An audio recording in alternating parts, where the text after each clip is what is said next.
What do you think of Keir Starmer and the policies he's brought in? I was actually sort of, I didn't vote for him, but then when he got in, I thought maybe this is all right, because you like change sometimes, and it's the same old guard were there. The Tories had just screwed so much; they were just not very good at their job. And I thought, okay, let's see what he's got to offer. I think one of the big issues that a lot of us have is mass immigration. I think immigration is a good thing, but there has to be a limit. Everybody has a limit. And I tried to have this conversation with a friend of mine who's very pro-immigration. And I said, well, you're not, there's no such thing as being pro-immigration, because there's always a limit. So if it were 1 billion people a year, you would say no, wouldn't you? And he said, yes. I said, so you're not pro-immigration, whatever. Yes, it's not boundaryless. There's a number. And I think last year was 1.2 million. Now that's a very high number, and it means the culture is changing very fast. However, the Tories have been doing it at record rates anyway. So a chance of change, why not? They have to bring people in at that rate, because the aging population means we need that workforce. The only other possibility would be to encourage families already living here. And I'm not talking about whites versus Muslims. I'm talking about Muslims already living here, people already living here, to have more children. And there are all sorts of ways you might try and do that. Anyway, so maybe Labour would do something different. So I was quite like, okay, let's see. He seemed quite sensible.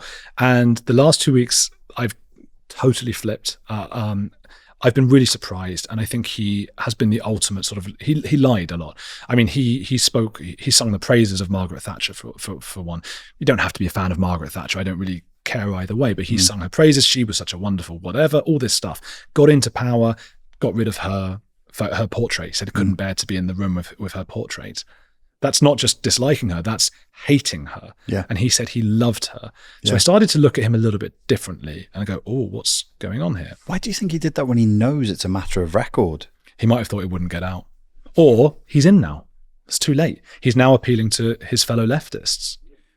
Do you think it's unfair to characterize some of the things he's put in place as being totalitarian? I think it is, what he's done is totalitarian. But again, I had another sort of argument debate with another friend who said, right, who couldn't believe I would have these opinions, because if you're in that mainstream bubble, the idea that they lie as well, because social media, of course, also lie. If it's a social media versus the mainstream, both lie. But I think it's worse when it's the mainstream, because we hold them up as as we should. Yeah, absolutely. So my friend said, oh, so you'd say Keir Starmer's authoritarian? I said yes, and he just said, wow, as if I've gone off the. But I didn't say how authoritarian or totalitarian. I didn't say to what level. Again, this is a spectrum. I didn't say he is, Chairman Mao. He might be fine. In 5 years, we might look back and go, God, he was a bit of a dick, but he was okay. But the things he's done so far surprised me, particularly after the stabbing of 3 children by somebody who was a second generation immigrant. That his reaction to that and to the riots that took place in the north, Hare Hills, wasn't it? I think. Southport and surrounding areas, yeah. The Hare Hills one was the week before about they took a kid away, social services. Oh, sorry, the Roma families. They burned a bus. Yeah, it was mad what was going on. And look, it's people rioting, people who are at the end of their tether, people who are immigrants and don't feel settled in this country, and I understand it, and I understand their plight as well. But the reaction, the two-tier of Keir was outrageous. And something I noticed happening at the same time, which did scare me for the first time in my life, to be scared of the politics here, was that he was colluding really with the newspapers. And so most of us knew, we could just see out our window, but we also saw what happened, which was that there was a big Antifa a counter demonstration to go and get all the far right. My WhatsApp neighborhood group, everyone was like, hey, let's all go to this thing. And I was like, no, thanks. They usually call for the death of Jews, but you go to that if you want. They don't even think it's political. That's how far. Who's calling for the death of Jews? Antifa? Well, there was a Labour MP who was saying he was part of the Antifa thing, and he was saying cut off their throats. It wasn't clear who he was talking about, but he immediately went to Israel after that, and it was like, okay. Yeah, some people say he just means Israelis. Okay, well, I don't want to cut off the throats of Israelis, Palestinians, Russians, Ukrainians. I don't want any throats cut. There is a lot of anti-Semitism on the left. I don't worry about the anti-Semitism on the right. I don't really, it's just about the right-wing anti-Semitism is so rare, and it's a bunch of lunatics just shouting, "You fucking Jew!" And I go, all right, yeah. It's not insidious in the same way that it is in the left. It hasn't gotten into our culture, into our universities and things like that.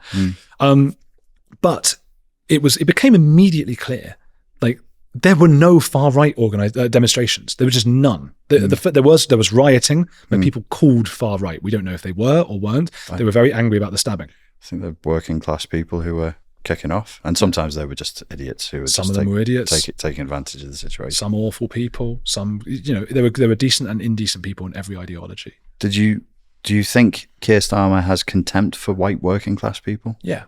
It seems that way.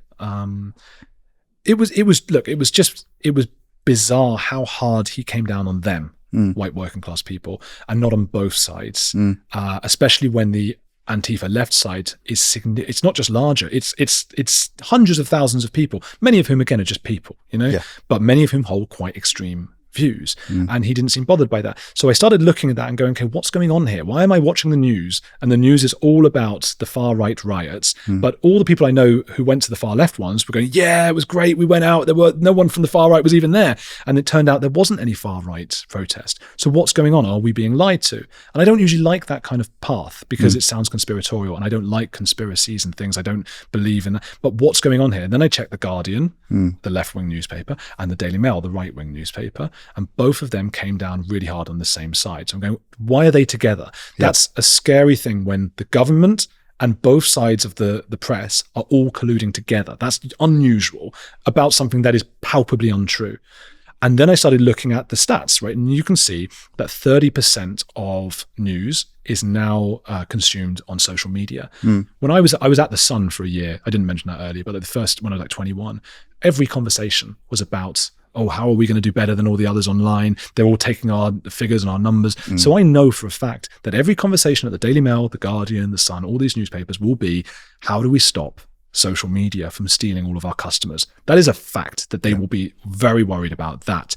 So them, along with Keir Starmer right now, every other day, it's about the disinformation on social media. Elon Musk, Tommy Robinson, these are the biggest evil people in the world. They're the only people with disinformation, and they're colluding together. And that is scary because every time before some sort of horrible regime has taken hold, such as in Nazi Germany, that's exactly what happened. The newspapers and the politicians, the newspapers are there to hold the politicians to account. All of a sudden, they're all on board with one another. That's a scary time.